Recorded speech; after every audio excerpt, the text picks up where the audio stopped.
Hello everyone. Today we have something very special. We have a live stream debate with this guy next to me. He's called Mark My Words. You can find him in the description. Before we actually start, let me just double check that we're actually streaming, so we're not just talking to nobody. And then we'll just jump into it. And are we streaming? When it loads. Find him in there we are. Description. Cool. Happy days. Cool. So we can start. So I wanted to start with the case of Anna Soubry this week. Let me just play you a clip of what actually happened with Anna Soubry, and then we'll talk about it afterwards.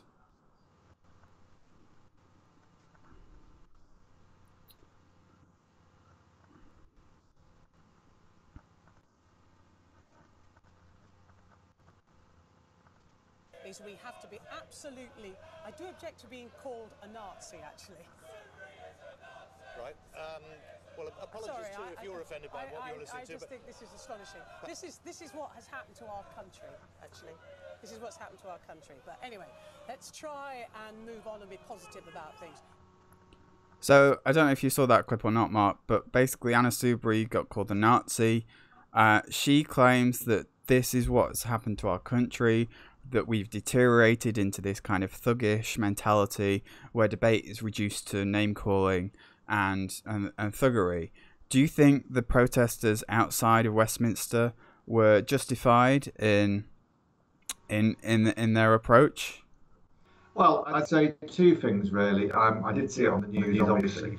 I think when the people were following her down the street, her and the other gentleman whose Twitter name is Femi_sorry, I don't know his real name, but when they were following them down the street as they were going about their business, I thought that was too much. But as regards shouting while they're being interviewed, my main perspective on that is that for years now we've had people either saying stop Brexit or supporting Brexit, shouting outside Parliament. And I just don't really understand why they continue to do those interviews outside Parliament, really, why there isn't a room available somewhere where they can do the interviews. But the harassment of her walking down the street, I think, was far too much, really. So I forgot to ask you to introduce yourself. Where do you really stand on the Brexit debate? What did you vote in the referendum? Are you a Remainer, a Leaver? What did you vote in the last election?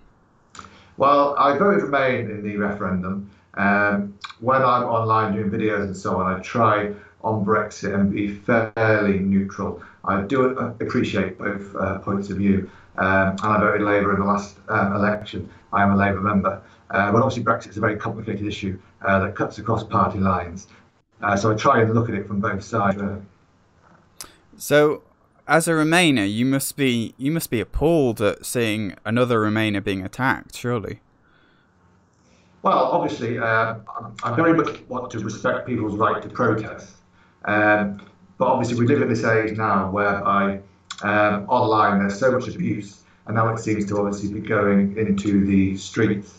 When you see those scenes of like Anna Soubry being followed down the street, recorded on mobile phones, being called a traitor, being called a Nazi, and so on, it really does make you wonder if we're going to eventually get another incident like what happened with Labour MP Joe Cox. I actually tweeted out that same day that I hope Anna Soubry's got sufficient police protection, because she does really seem to be in physical danger from some sort of lunatic. Not necessarily the people you saw on TV there, but obviously there's many thousands like them, and obviously, like any large population, there'll be a couple of people who are mentally disturbed. So do you think this problem is inherent with Leave voters, or do you think it's across the whole spectrum? I think you get extremists on both sides, clearly. I mean,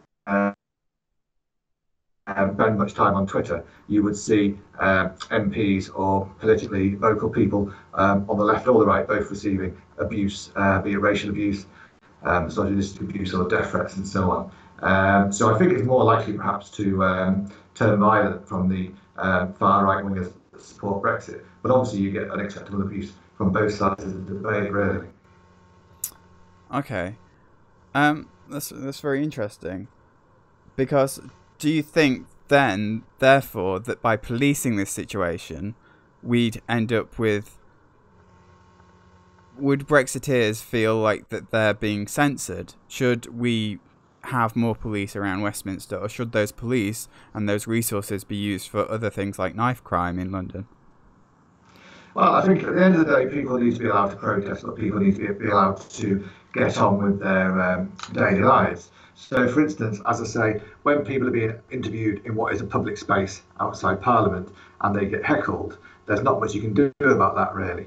But then when people are following people down the street as they attempt to enter their place of work and so on, or get into their car, and people are effectively harassing them, then maybe the police then should intervene. But obviously, if you're in a public space like outside Parliament, where they always do those interviews, and everybody knows they're going to be there doing those interviews, maybe the wise thing to do would be to spare the police the hassle and do the interviews in a studio or in a room in Parliament instead, rather than providing that easy target for obvious protests.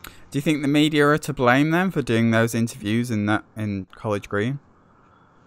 Well, you know, at the end of the day, if that was my daily job and I knew I was going to be subjected to basically having my job interfered with on a daily basis in a public place, then you might want to reconsider how you do your job. Obviously, if protesters then broke into your TV studio to interrupt you, then obviously that would be a matter for the police and would be unacceptable. But people have the right to voice their opinions, and if they're not having those opinions expressed in the mainstream media, then the only way to do it surely is to shout in the background. Well, yeah, that's what I'm saying. They can protest outside Parliament, and the fact that Sky and the BBC and so on choose to do those interviews outside Parliament, then they can only expect that they're going to get the audio of their interview interfered with. But obviously, if they decide to do those interviews inside Sky News or inside a room in the Commons or a nearby office, then they can do their interviews in peace, and people can still protest outside Parliament. Okay. I want to say welcome to Red Squirrel, who says Anna Soubry is an enemy of the people. Do you agree with that? No, I'm very much against the Conservative Party. And all I would say about Anna Soubry is that basically she's really opposed to Brexit, but obviously she voted for she ran in 2015 under David Cameron on a manifesto that had the referendum. She then voted for the referendum to take place, and she presumably voted for Article 50 to get triggered. And no, she actually voted. She did vote for Article 50. Sorry, yeah. Yeah, and obviously she ran again in 2017 on a Conservative Party manifesto to leave the European Union. So on all those occasions, 2015, she ran on a manifesto to have the referendum, which was a major mistake in my opinion, and then she voted to trigger Article 50, and then she got re-elected in 2017 on a manifesto to leave the European Union in the last general election. So I find her hypocritical, because obviously she's so pro-Remain, but yet she gets elected on these platforms of being pro-Brexit. I wouldn't call her an enemy of the people, because she's entitled to her opinion, and the MPs in Parliament at the end of the day, I think, should vote on their own personal opinion of what they think is best. So really, the only way really to hold Anna Soubry to account, obviously, is not to vote for her. So maybe the people that have voted for her in her constituency should have done more research into her views, if they don't support her views on Brexit. But the people that voted for her in a constituency voted for an MP that did enact Article 50, but has since gone on to vote against the things that enable Brexit. For example, she voted in favour of MPs having a say in Parliament. Now, this whole MP Parliament debate that's going on right now is a thing that's actually holding up Brexit, because if Theresa May's deal gets voted down, then we're led into all kinds of uncertainty. So surely it's been the fault of Remainers all along, remaining, trying to thwart Brexit, that we're in this situation we're in now. Well, I understand what you're saying, and obviously the easiest way to proceed would be just to vote for Theresa May's deal. But obviously most Brexiteers, especially the more hardcore Brexiteers, don't like Theresa May's deal. Don't forget, these same protesters have been calling Theresa May a traitor based on the contents of the deal. So they aren't really happy with anybody, as far as I can tell. My main complaint with Anna Soubry is the fact that she likes to get elected on pro-Brexit conservative platforms, but then obviously contradicts herself later on. So you think the Conservative Party should be purely the pro-Brexit party? There shouldn't be any Remainers in the Conservative Party? What I'm saying is, if she wants to have, obviously no MP or no member of a party generally supports 100% of their party's platform. But obviously there comes a point where you need to, toe the line, or there's no reason why Anna Soubry necessarily has to be so vocal. If she feels as strongly as she does about such an important issue, you think she would leave the party, either be an independent or join the Liberal Democrats perhaps. Do you think there will end up being a new party being formed in Parliament? That's been talked about a lot. Well, if you look back through history, some of the most bitter disputes have been where you have had the issue of our trading relationship with the continent, and also the Irish issue as well, being brought into focus. So it's possible you could see a small schism in the Conservative Party, but I think that depends obviously on what Theresa May decides to do once her deal gets rejected, really. Okay, let's move on to Theresa May and her deal. I thought I'd play a clip of the Prime Minister's questions today, and we'll talk about what actually happened in the Commons earlier today as well.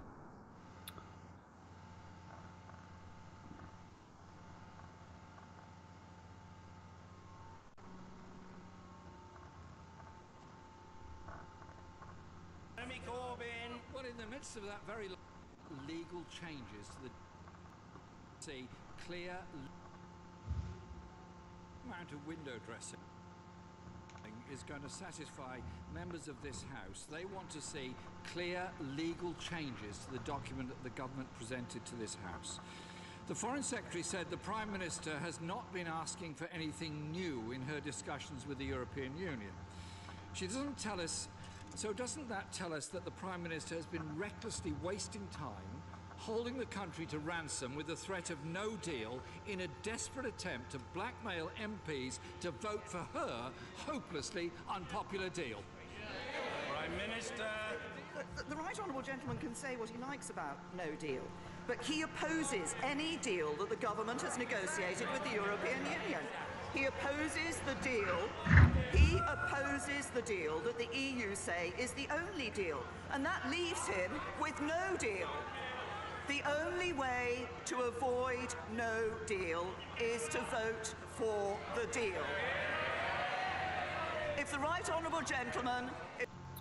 So we'll pick up on that point. So Theresa May says that the only way to avoid no deal is to vote for Theresa May's deal. Do you agree with that? No, I don't agree with that as such, simply because obviously there isn't a majority in Parliament for no deal. Obviously, it's very difficult for the House of Commons to try to exert its will over the executive, because obviously the government is the one that's in charge managing the situation. But I'm sure there are various things that the parliamentarians could do to try to force the government's hand, or indeed vote down the government. Obviously, if the deal doesn't go through, no deal is a default option. But obviously, it's because obviously the ECJ has decided that the UK can unilaterally withdraw Article 50. All you would need would be to put somebody in Downing Street, just for Downing Street, just for one day, that was willing to do that, and then you could obviously cancel the Brexit process. So that would obviously require a vote of no confidence and an alternative government to be in power for a short period, and you could reverse Article 50. But don't you think if that happens, that there'd be many people who voted leave who would be incredibly angry that they didn't get their vote enacted? You know, there's people telling me online all the time that they want no deal because that's what they voted for. They voted to leave, and no deal is the only way that we can leave without having May's horrible, compromising deal.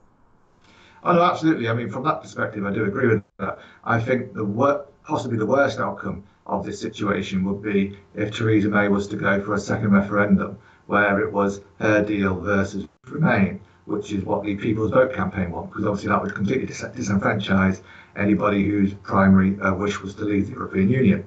The trouble with the situation is that the only real choice from a political point of view is Remain or no deal. That is the only sort of choice that actually makes any sort of meaningful difference, if you like.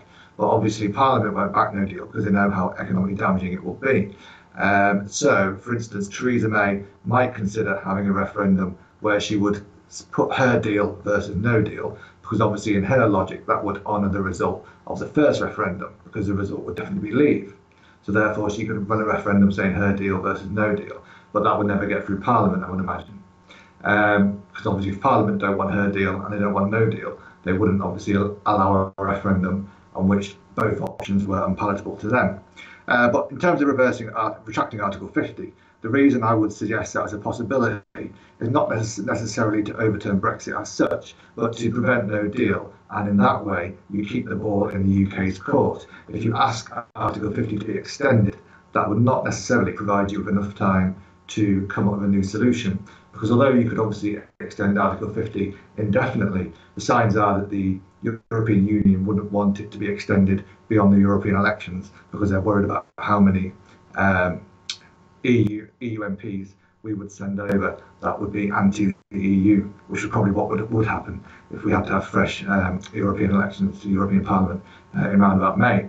So the only way really to get enough time to say have a second referendum or a general election, which is what is really needed to provide, some sort of stable government, then you probably need to retract Article 50 completely. So, I mean, I'm not saying recommending that, but I'm saying that that's like the only way really that the UK Parliament, UK government can stay in control of the situation. Because the whole point of the Article 50 process is that it hands a lot of power to the EU, because obviously you've only got a limited time to negotiate. So, but hang on a minute. Retracting Article 50 is only going to delay all the Brexit chaos for a later date. It's not going to solve the issues surrounding Brexit, which is the Irish backstop, which we'll come on to in a minute, and it's not automatically going to unite the country or unite Parliament. So, well, that's the essential problem, is that the government, and you could say the opposition as well, but everybody in Parliament, apart from the hardcore Remainers and the hardcore Brexiteers, but everybody in the middle finds it so hard to choose what they're willing to sacrifice, if you like, to leave, whether it be sacrifice a little bit of control or accept economic damage in exchange for greater sovereignty. And nobody really seems to be willing to make the hard decisions. And that is the essence of the problem, if you like. This is why, obviously, Theresa May, when she called it a snap election, and she said she wanted to get a large majority, and people at the time, a lot of people, assumed she wanted a large majority to force through a hard Brexit. But I said at the time, and I'm sure some wiser people did, but Theresa May wanted a large majority so she could compromise with the EU and get this sort of deal through, if you see what I mean. So obviously because she lost that snap election, which is why we find ourselves in the situation we're in now. Yeah, she thought that because UKIP had already delivered Brexit, that their votes were automatically going to go towards the Conservative Party, and in actual fact they went towards the Labour Party. But don't you think that now that even the Labour Party has betrayed the public on their Brexit message by wanting to keep us in a customs union, that people are going to automatically turn back to those third parties again, to the UKIP, to the Lib Dems, perhaps if they're Remainers? People are going to turn away from the mainstream parties, and that's only going to lead to a hung parliament. So an election probably wouldn't solve the issue, surely. Well, you're quite right. Nobody knows what would happen in an election. I mean, you could see many, many seats where the three main parties and even a fourth party like UKIP might all end up with roughly a quarter of the vote, and somebody comes through the middle purely at random. And that makes obviously predicting what's going to happen extremely difficult. The problem that we've got is basically what David Cameron here has caused, is he's basically took a big gamble to get people to vote for something that the Parliament was basically never willing to deliver. So basically, if you think of it like this, we had the referendum in Scotland in 2014, where the SNP obviously were clear what they wanted to do. But then we had the EU referendum in 2016, where none of the major parties, the leadership anyway, wanted to enact the result as the result was leave. So therefore, there's no point having a referendum if no party is really in favour of the change proposition, if you see what I mean. You create a fundamental problem then, because what you essentially have is people enacting a decision they disagree with, which obviously is what has led us into this situation. So what you do with that, of course, it's very difficult. I mean, really, the Conservative Party should have elected a different leader other than Theresa May, who was obviously a Remainer, would have been a way forward. But then they still would have had a problem of getting it through Parliament, I suppose. But at least they would have had more clear leadership. Because at the moment, the Conservative government has taken 2 years or more to actually arrive at a position with Theresa May's deal that the 20 odd members of the Cabinet can agree with. They finally managed to all get behind Theresa May's deal. But obviously, she needs a majority in the House of Commons. So how many years is that going to take? If you see what I mean. Yeah. Okay. Let's just move on to what's going to happen when Theresa May's vote on her deal actually happens. So do you think Theresa May's deal will pass through Parliament, to start with? Well, I think what's happened over the past 2 days with the defeats in the Commons over the amendment on the finance bill and again the amendment that John Bercow allowed, the fact that those two have passed with the votes of Remainer Tory rebels means that a few more Brexiteer Tory MPs may fall into line, because obviously they can see that the more Remain side of the House of Commons might be taking some control of the issue. I still think Theresa May's deal will be voted down. The only thing I would say, if I was Theresa May, the only way I would look at it would be, Theresa May clearly thinks that her deal is the only acceptable option. I'm sure she doesn't want no deal, and she wants to respect the result of the referendum. So the only thing I think Theresa May can do is try to get a general election, because with her as leader and her cabinet behind her, because the Conservative Party is obviously very top down, her deal will be their de facto Brexit policy if there was a general election in a few weeks' time. So therefore, all the Conservative MPs would have to stand on a manifesto of Theresa May's deal. And if they were elected on a manifesto of Theresa May's deal, you presume if it was put to the vote a week or so after the general election, they would have to be obliged to back her deal, really, wouldn't they? I don't know what you think about that. But we leave on the 29th of March, so we don't have time for an election. So you might have to extend Article 50. That's it. I mean, Theresa May's trying to kick the can down the road to force the MPs to vote for her deal, which is, as a strategy, has its benefits. But obviously, the failure is if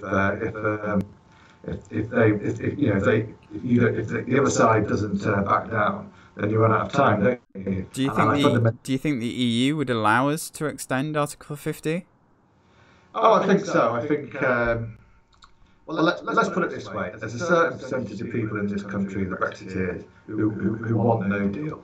I say there's virtually nobody in the corridors of power in Europe that would want no deal. The country that would be worst affected by a no deal Brexit is not actually the UK, it's the Republic of Ireland, so I believe, and then the UK, and then obviously other countries would suffer as well. Obviously, with all the political problems you see in various parts of Europe, the last thing they want is a no deal. And I think if they can avoid it without throwing Ireland under the bus or sacrificing the integrity of the single market, then I think they will. As I say, there is a belief though that they won't be able to extend Article 50 beyond the date that would require the UK to elect MEPs again. So let's move on to Northern Ireland. So what is the solution to Northern Ireland? I mean, you've got this backstop which is there so that when we do a future trade relationship with the EU and that falls apart for any reason, we have the backstop there which keeps Northern Ireland in a single market and keeps the rest of the UK in a customs territory. But that customs territory could end up being permanent should we want to leave it. There'd have to be an independent panel that decides that we'd actually made a sufficient enough progress on the trade talks to be able to avoid a hard border in Northern Ireland. Now the problem is obviously Northern Ireland is part of the UK and the UK wants to be outside the institutions that come with being part of the EU, the single market and the customs union. But in order to have that, it means having a hard border in Northern Ireland. So is there a solution to having Brexit and having no hard border in Northern Ireland? The simple answer to that really is probably no. The only solution to having what you might call a hard or proper Brexit would be to allow Northern Ireland to be hived off into the single market and the customs union, which is kind of thing that Boris Johnson suggested he wouldn't mind when he accused the Northern Ireland tail of wagging the British dog, as it were. So that's the only solution, is to have a hard border in Northern Ireland, or to hive off Northern Ireland in the customs union and the single market, neither of which is acceptable to the vast majority of people in the Commons again, and that's what creates the problem. So the Northern Ireland question basically makes any significant Brexit almost impossible. It basically gives you the option of a soft Brexit, or a Brexit in name only, or obviously a no-deal Brexit, which then obviously would create the problem of the border in Ireland. It's the central issue really that's caused the problem. I mean, obviously the EU were very clever when they made it a priority to prevent a hard border in Northern Ireland, because obviously it put that to the fore and it made it more difficult for the UK to have any sort of hard Brexit. But equally, of course, under the terms of the Good Friday Agreement, we need to try and keep that border open anyway. So it was always going to be an issue. And when I voted Remain, and that was front and centre, one of the main reasons why I did so, although there were plenty of others as well. But with respect, Mark, the country voted to leave, and we are essentially supposed to be leaving. So you're saying Brexit is undeliverable, therefore we should revoke Article 50, have a general election, and then what? Try and remain, or? No, what I'm saying is, from Theresa May's point of view, she can't get a deal through, I don't think, unless she has a general election that backs the deal and provides her obviously with more MPs in Parliament. Don't forget, the DUP have said that if this deal goes through, they will then vote down the government. Pretty much what they said. Although whether they would actually do that, only time will tell. So therefore, if the government's going to fall as soon as the deal passes anyway, what has she got to lose by having a general election and saying, support my deal, give it the majority I need to get this through Parliament? Obviously, it's a high-risk strategy, but I can't see her deal getting through Parliament unless she has a general election that will provide her potentially, obviously nobody knows what would happen, but potentially provide her with more MPs, and obviously it would give the public backing to her deal, which is currently seen as not being very popular. Now, whether you would need to revoke Article 50 to get a general election, probably not, but then that might lead a lot of loose ends, legislation that still needs to go through, tied up and so on. But I do think the only way Theresa May's deal goes through is if she has a general election and obviously wins it. So what you're saying is Theresa May's deal is the only option for Brexit? Do you think Jeremy Corbyn could come up with a better deal? I think, and obviously it's very technical, but the argument is that basically Theresa May has constructed her deal around one priority, which is to be able to maintain a lot of the trade benefits of being in the EU, but to limit freedom of movement.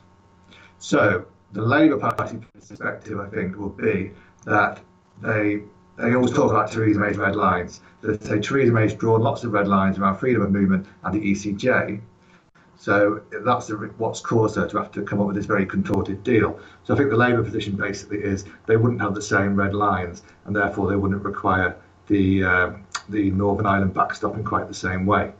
But obviously the deal that the Labour Party came up with might not look too much different, to be honest. You really would have to wait and see. So what you're saying is the Conservative version of Brexit and the Labour version of Brexit would actually end up being very similar, and therefore, how on earth would people vote if there was an election? If they're the same?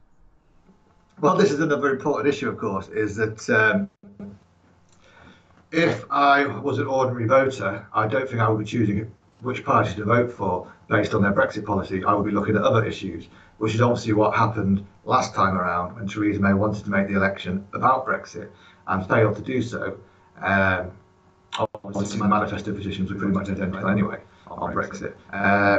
And this time around, you presume she would be able to make the election about Brexit, but don't count on it, you know what I mean? We've got schools, we've got hospitals, we've got universal credit, we've got homeless people, we've got austerity, next financial year, more cuts coming to councils, that means less money for social care and so on. So obviously with the clock ticking, you might be able to make the election about Brexit, but I wouldn't count on it. Very interesting. I'm going to play a clip and then we're going to ask you another few questions about Prime Minister's questions today. Yeah, sure. If the right honourable gentleman is uncertain about what I am saying, perhaps I can give him a tip. He might like to use a lip reader.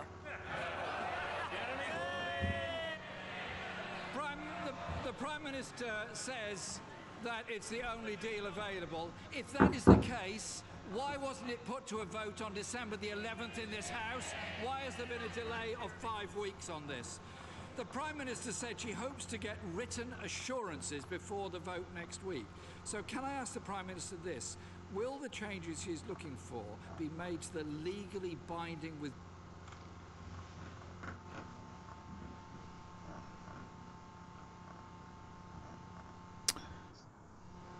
Okay, I think that cut off there, but will Theresa May be able to get any reassurances before her vote on next week? Well, no, I don't think that's looking very hopeful at all. I mean, obviously, the important people in this are the DUP, because not only is it 10 votes, but also, obviously, politically, it provides, if the DUP back the deal, it provides unionist political cover for the right wing of the Conservative Party, which obviously, as well as being pro-Brexit, are also very unionist in their outlook to support the deal.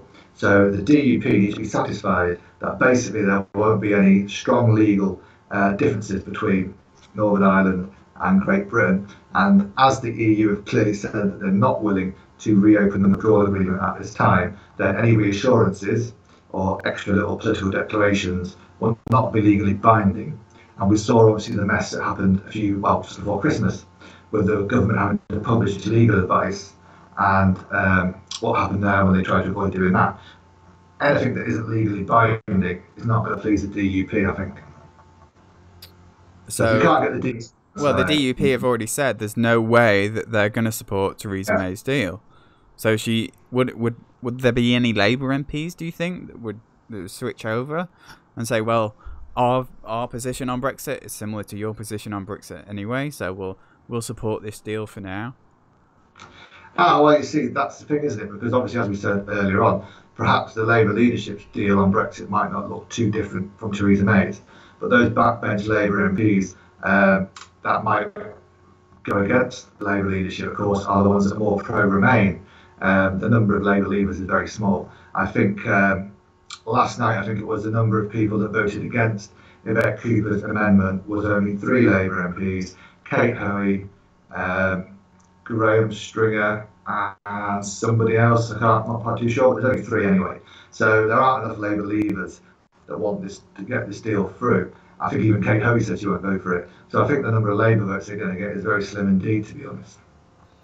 Interesting. So with regard to the amendment that was in Parliament today, Theresa May no longer has 21 days to be able to react to a vote against her deal. She now only has 3 days. How do you think that's going to affect things, and what kind of messages will that give from Parliament to number 10? Well, it's very interesting, actually. I mean, 3 days is not many, but I think the consensus is that she wouldn't have taken 21 days to present her Plan B anyway. I think the main significance from today is that it shows not only do are Tory Remainers willing to vote with the opposition to take control of the situation, but that the Speaker, John Bercow, is basically willing to enable them to put forward the votes that they want to. I mean, I didn't follow Prime Minister's questions too closely, but I saw the whole John Bercow amendment, points of order and all that. I followed that fairly closely. And I think what John Bercow has obviously decided is there's such an impasse in Parliament that by him bending the rules and creating a few precedents to help the Commons take control of the situation is maybe one way to break the deadlock on Brexit that we see. So I think the significance from today is that John Bercow is willing to use his authority as Speaker in a much more radical way, much more decisive way than maybe people have in the past. And that's the significance of today, really. Does that reassure you, or does it scare you, because here we have a politician going against the will of the people, but in favour of your will, which was to remain, doing something that's enabling us to probably have a second referendum, which with an option to remain. Does that reassure you, or? Well, I'm reassured if the actions of John Bercow as Speaker allow the House of Commons to avoid no deal. Now, obviously, I do appreciate that it might look a little bit like an establishment stitch-up to a lot of the people that voted leave. But what you've got to remember as well is John Bercow is a Conservative MP. Whether he's technically classed as a Conservative now, he's Speaker, perhaps not, but he's elected as a Conservative MP. It's not like he's, was a Labour MP. You've got to bear that in mind. But at the end of the day, the Commons needs to somehow break this impasse. And all John Bercow is doing is basically allowing the Commons to take back control rather than the government directing all the business of the House. At the end of the day, we've elected our MPs to make decisions, and I'm quite happy. For instance, if there was some votes on Brexit and both Theresa May and Jeremy Corbyn led the party to have a free vote, that would be fair to me. And this is kind of what John Bercow's trying to do, is he's trying to give the control back to the normal MPs. Because at the end of the day, as much as you might say, well, they should vote for Theresa May's deal because the people voted for Brexit, but the people that really care about Brexit, from the Leave point of view, don't like Theresa May's deal anyway. So even if Theresa May's deal was to go through, it really wouldn't solve anything, I don't think. But don't you think that he's made it harder for us to go towards a no deal? I mean, a YouGov poll out recently showed that no deal is still the most popular option over a second referendum or over renegotiating the deal. No deal comes out top, especially amongst Leave voters. Obviously, second referendum comes top again amongst Remain voters.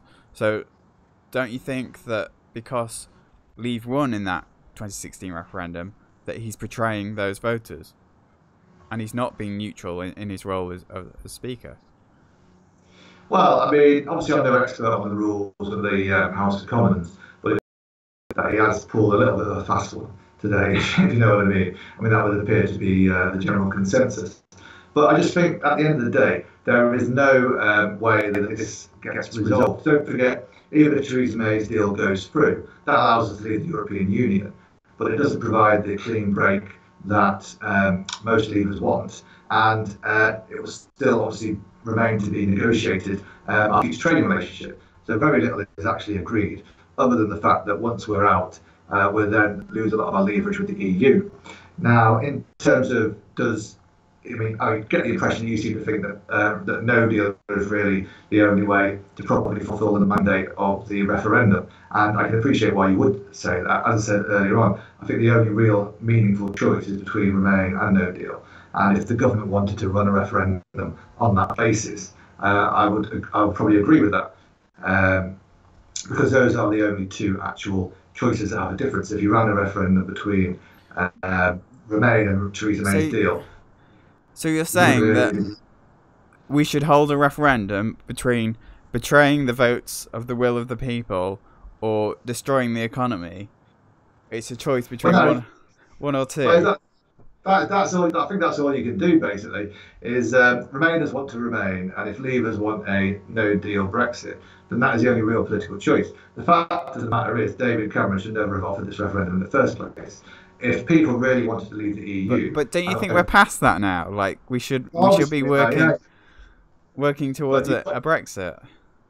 But you've got to understand. Well, you've got to understand that obviously in the referendum, the people that were suggesting what might happen if we were to leave the EU were never in any position to follow up on their promises, because obviously they weren't in government. People like Nigel Farage obviously was in the European Parliament. Even Boris Johnson was a backbencher.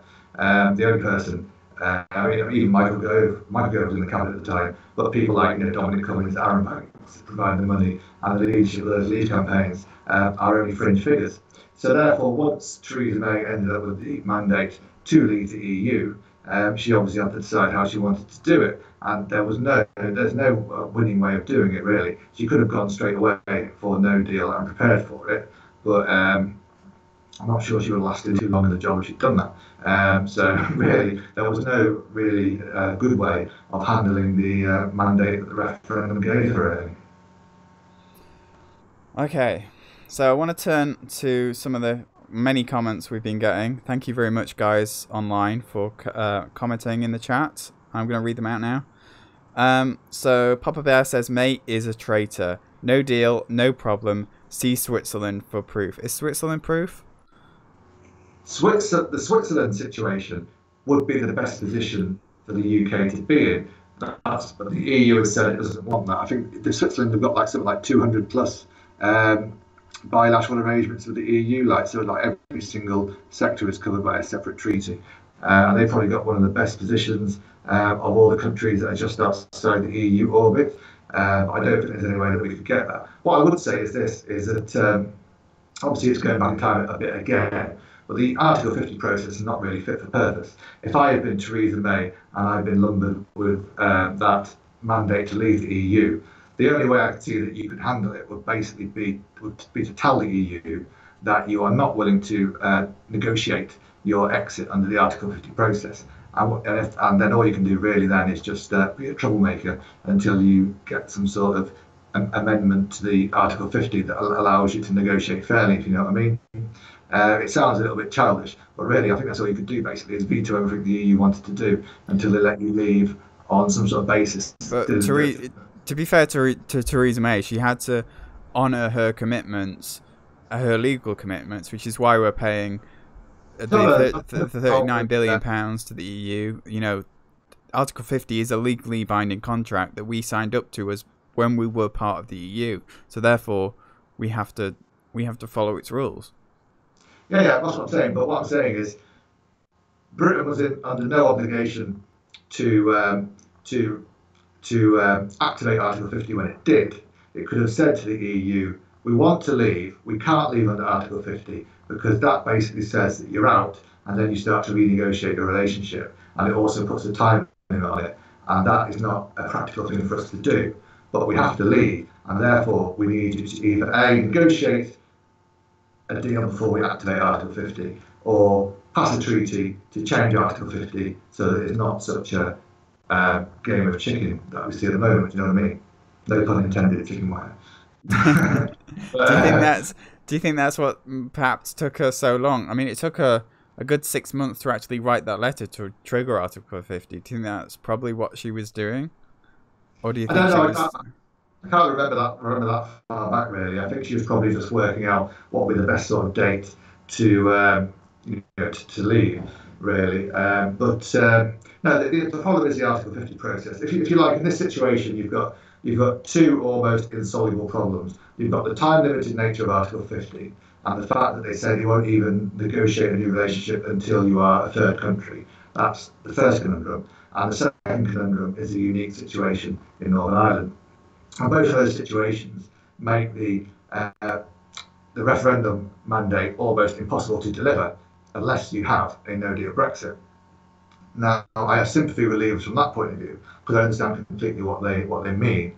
But the trouble is, all the people that campaigned for Brexit did not paint it as a sort of chaotic no-deal Brexit that we could end up with if Theresa May's deal gets rejected and she stays in office and decides to go for no deal, which I'm not sure I don't think she would do. Is Britain ready for no deal? What would happen if we were in a no deal, in your opinion?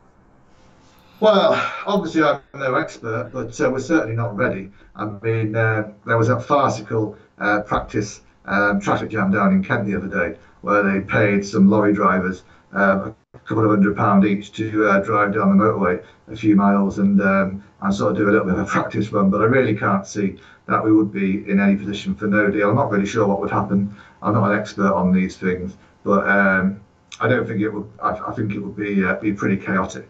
And the trouble that the Conservative Party have got, of course, is you're obviously a lot younger than me.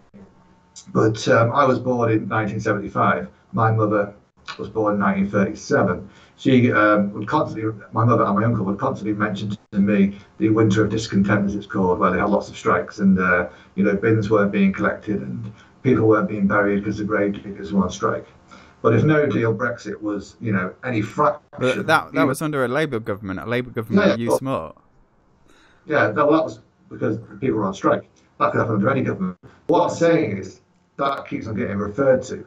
Now, if no deal Brexit is even a fraction of what some people say it will be, it'll be 10 times what the winter of discontent was like. Because in the winter of discontent, there were no shortages in the shops. There were no, as far as I'm aware anyway, queues at ports or people not able to travel abroad. Or there's even rumour, obviously there were no medical shortages. There were no shortages of chemicals to clean drinking water. So if no deal Brexit is even a fraction of what people say it will be, if there's people, middle class people going to